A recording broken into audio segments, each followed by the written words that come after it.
بسم اللہ الرحمن الرحیم۔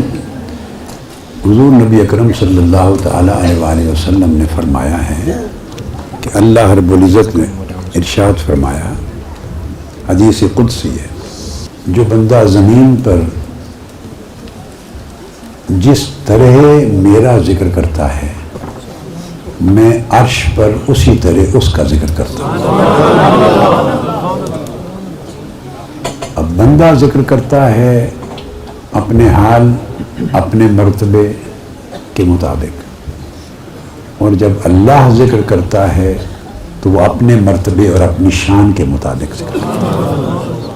مگر فرمایا کہ اگر بندہ زمین پر میرا ذکر تنہا کرتا ہے، تنہا، دونوں طرح ذکر کرنے کی اجازت ہے اور حکم ہے، خفی بھی اور جلی بھی، بالسر بھی بالجہر بھی، فرد کے لیے بھی اور جماعت کے لیے بھی، سب کے لیے۔ فرمایا جو شخص میرا ذکر تنہا کرتا ہے میں عرش پر اس کا ذکر تنہا کرتا ہوں،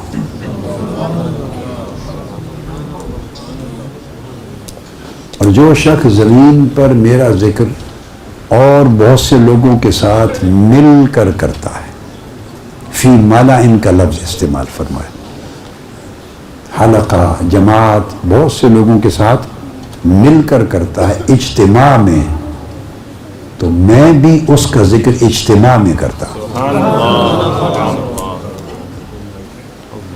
اب زمین پر اگر ہم اجتماع میں اللہ کا ذکر کریں گے تو اجتماع کن لوگوں کا ہوگا؟ ہم ہی لوگ ہیں نا، جیسے آپ لوگ، ہم لوگ بیٹھے ہیں،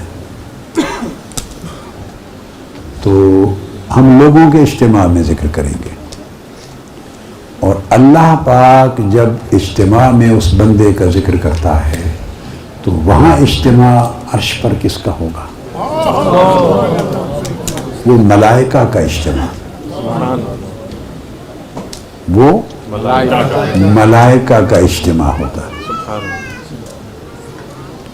وہاں بھی فرمایا فی مالائن، وہ بھی عرش پر ملائکہ کے اجتماع میں اللہ اپنے اس بندے کا ذکر کرتا ہے۔ اس کا مطلب یہ ہوا جو بندہ جس کی زبان پر اللہ کا نام گونجتا ہے، اللہ کی زبان قدرت پر اس بندے کا نام گونجتا ہے، اور جو آدمی اللہ کے نام کی دھوم مچاتا ہے اللہ اس کے نام کی عرش پہ دھوم مچاتا ہے۔ تو آپ نہیں چاہتے کہ آپ کے نام کی اللہ کے ہاں دھوم مچے؟ چاہتے ہیں یا نہیں؟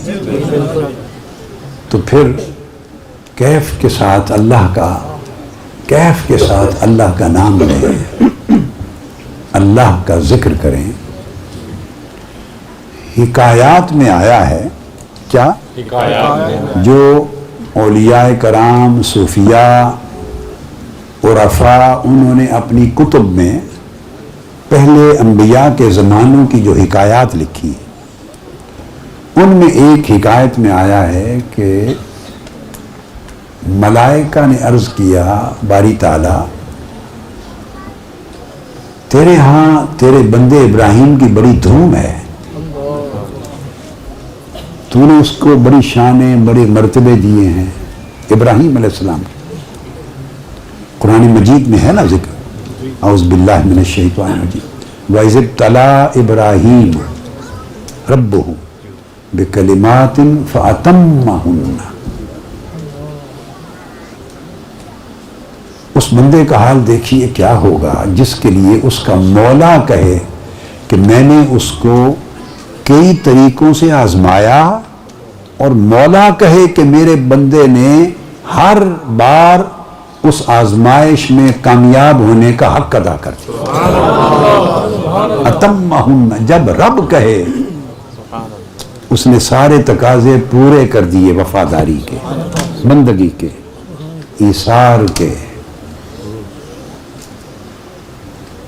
تو جب پورے کر دیے تو اس کو فرمایا اب میں تمہیں انسانیت کا پیشوا بناتا ہوں۔ بہت ساری کتب میں اولیاء کرام اور صوفیاء اعظام نے اس کو بیان کیا. عرض کیا باری تعالیٰ تیرے ہاں تیرے بندے ابراہیم کی بڑی دھوم ہے،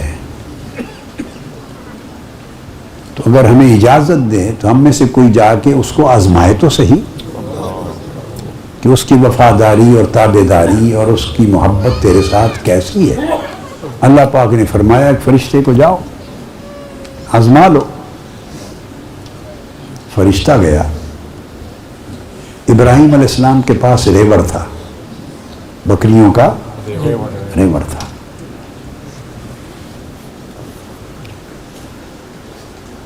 تو اس نے جا کے قریب ہی اللہ کا نام بلند کیا، بڑی خاص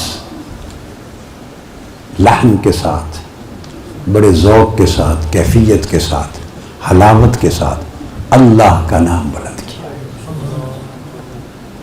کس کا نام؟ نہیں، اسی ذوق اور حلاوت سے کہے نا کہ سینے ٹھنڈے ہو جائیں. کس کا نام بلند کیا؟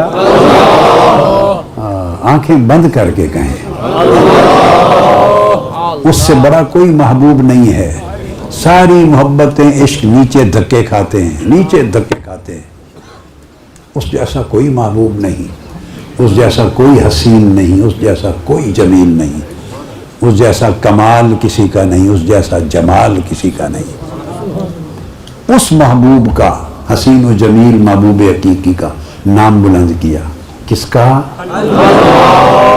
آنکھیں بند کر کے مجنونانہ طریقے سے اللہ کا نام بلند کیا. تو جب خوبصورت انداز سے نام بلند کیا، ابراہیم علیہ السلام کے کانوں میں آواز آئی، آپ طرف اٹھے. عاشق وہ ہوتا ہے جو محبوب کی آواز، اس کا نام سن کے طرف اٹھے. پوچھا یہ کون ہے؟ کس نے میرے محبوب کا نام؟ الاپا ہے، محبوب کا نغمہ الاپا ہے. تو وہ پوچھے تو فرشتہ تھا. اس نے کہا میں نے آپ کے محبوب کا نام نغمہ الاپا ہے. کہا کہ مجھے ایک بار اور سنا دو. اس نے کہا پہلی بار تو میں نے اپنے شوق سے نام لیا، اب آپ یہ معروف حکایت ہے، میں آپ کے ذوق کے لیے سنی. میں نے کئی بار بڑے پچھلے قریبی سالوں میں تو نہیں، مگر ممکن ہے 10-15 سال یا 20 سال قبل کے خطابات میں نے 2-1 بار 3 بار بیان کی ہے. 10-15-20 سال قبل، ابھی قریب 10 سال میں مجھے یاد نہیں آتا کہ یہ حکایت بیان کی ہے. تو پہلی بار تو اس نے کہا میں نے اپنے شوق سے لیا ہے، اب آپ کے کہنے پر، آپ کے مطالبے پر لوں تو قیمت بھی تو طے کر لیں نا، دیں گے کیا؟ انہوں نے کہا تم میرے محبوب کا نام ایک بار پھر سنا دو، آدھا ریوڑ لے جانا. اس نے پھر نام لیا. بولیے کیا نام لیا؟ نہیں، اسی طرح لے نا جو میں کہنا چاہتا ہوں، سارے مل کر لیں، مل کر. نہیں، لمبا کر کے مد کے ساتھ. اور پھر کیسے نام تیزی میں نہیں، بس پھر نام لیا. ابراہیم علیہ السلام نے آدھا ریوڑ دے دی. ریوڑ دے کے مستی میں چلے گئے. پھر جب کیف سے باہر آئے تو فرمایا کہ ایک بار پھر سنا دو میرے محبوب کا نام. اس نے ریوڑ لے لیا تھا. اس نے کہا اب کیا دو گے قیمت؟ اس نے کہا باقی جو آدھا ریوڑ بچ گیا ہے یہ بھی لے جانا، ایک بار نام سنا دو. پھر دوبارہ نام لیا. کون سا نام لیا؟ نہیں، عاشقوں کی طرح سننا چاہتا ہوں، ایسے نہیں، روکا نہیں، آنکھیں بند کر کے عاشقوں کی طرح نام لیں. آقا علیہ السلام نے فرمایا، ایک حدیث پاک ہے کہ اللہ کا ذکر اس طرح کرو کہ دیکھنے والے، اس زمانے میں منافق مذاق اڑاتے تھے مسلمانوں کا، کہ دیکھنے والے جو منافق لوگ ہیں اور اعرابی ہیں وہ دیکھیں اللہ کا ذکر کرتے ہوئے تو کہیں یہ مجنون ہیں، پاگل ہیں. فرمایا اس طرح اللہ کا ذکر کرو کہ ناسمجھ دیکھے تو سمجھے پاگل ہو گیا ہے. کیا ہو گیا ہے؟ پاگل ہو گیا. تو اس طرح مجنونانہ، آپ تصور کر سکتے ہیں مجنون لیلا کا نام کیسے لیتا ہوگا؟ تصور کر سکتے ہیں؟ تو مجنو کا لیلا کا نام لینا، اس کی کیا نسبت، کیا نسبت کسی عاشق کے حقیقی کا مولا کا نام لینے کے ساتھ؟ تو پھر نام لیا آپ نے، بقیہ ریور بھی دے دیا، پھر جب عالم مستی سے پھر دوبارہ رجوع کیا تو فرمانے لگے ایک بار پھر لے لو، نام سنا دو۔ اس نے کہا اب تو آپ کے پاس بچا ہی کچھ نہیں، اب کیا دو گے؟ تو فرمایا اس کے لیے اس ریور کی رکھوالی کرنے والا چرواہا بھی تو چاہیے نا، مجھے نوکر بنا کے لے جاؤ، میں تمہارے ریور کی رکھوالی کروں گا، مجھے میرے مولا کا نام سناتے رہنا۔ آپ سمجھیں نا بات کو؟ اللہ کا ذکر کریں تو عاشقوں کی طرح ذکر ہونا چاہیے، جیسے عاشق اور بیتاب ہے، تڑپتا ہے، اس طرح ذکر کرتا ہے۔ اور بس آخری ایک نقطہ اس کے ساتھ وہ یہ کہ اللہ پاک نے یہ پورا مکان بنایا ہے ہمارے جسم کا، ہمارے جسم کا مکان بنایا ہے ہمارے لیے، بولیے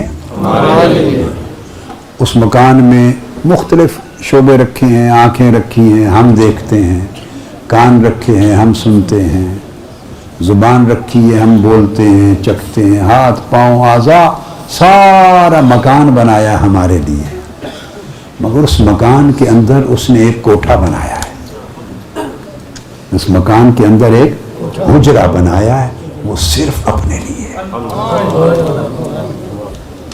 وہ صرف اپنے لیے۔ وہاں وہ بندے سے کہتا ہے کہ میں نے بنایا تو اپنے لیے ہے، کیا تو اس کو ایسا کرتا ہے کہ میں اس میں رہوں؟ کیا تو اس کوٹھے کو، اس کمرے کو اتنا صاف ستھرا، روشن، خوبصورت، آپ خوبصورت کسی مہمان کے لیے جس سے آپ کو بڑی محبت ہو، بڑی محبت ہو، بڑی تعظیم ہو، تکریم ہو، وہ آپ کے گھر اگر مہمان آئے تو آپ تصور کریں نا کہ آپ کمرے کو اس کے لیے کیا کیا نہیں کرتے، آپ کارپٹ بچھاتے ہیں، خوبصورت کپڑے بچھاتے ہیں، دائیں بائیں پھول بچھاتے ہیں، اندر سیج بچھاتے ہیں، پتہ نہیں کیا نہیں کرتے، جو کچھ آپ سے ہو پڑتا ہے وہ کرتے، جان بچھا دیتے۔ ایک مہمان آتا ہے، ٹھیک ہے، وہ کتنا خوش نصیب ہوگا جس کے گھر کے اس کمرے میں مولا آنا چاہے، اس کے لیے دل کی سیج کیسے بچھائیں گے؟ وہ پاک ہے ان سیجوں سے، وہ پاک ہے کمروں اور بستروں سے۔ وہ فرماتا ہے کہ مجھے زمین و آسمان کی ساری کائنات سمو نہیں سکتی اپنے اندر، مگر مومن کا دل مجھے سمو لیتا ہے، مومن کا دل سمو لیتا ہے، یاد کے ساتھ، اپنے ذکر کے ساتھ، اپنی محبت کے ساتھ، اپنی معرفت کے ساتھ، اپنی لگن کے ساتھ۔ اور یہ کہ میں تمہارے دل میں آتا ہوں، رہتا ہوں، پھر جس دل میں مولا آ جائے وہ ہزارہ کعبوں سے ایک دل بہتر ہو جاتا ہے،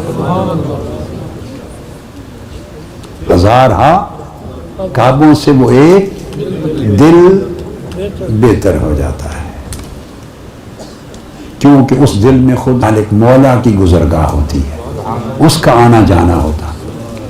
اس دل کو پھر ہر روز مالک 70 مرتبہ اپنے عاشقوں کے دل کو دیکھتا ہے، 70 مرتبہ روزانہ اس پر نگاہ ڈالتا ہے ہر روز، اور دیکھتا ہے کہ دل کا جھکاؤ کدھر ہے، دل کا التفات کدھر ہے۔ تو جس کو 70 مرتبہ مولا دیکھے اور ہر بار اس دل کو وہ پائے کہ وہ اسی کو تک رہا ہے،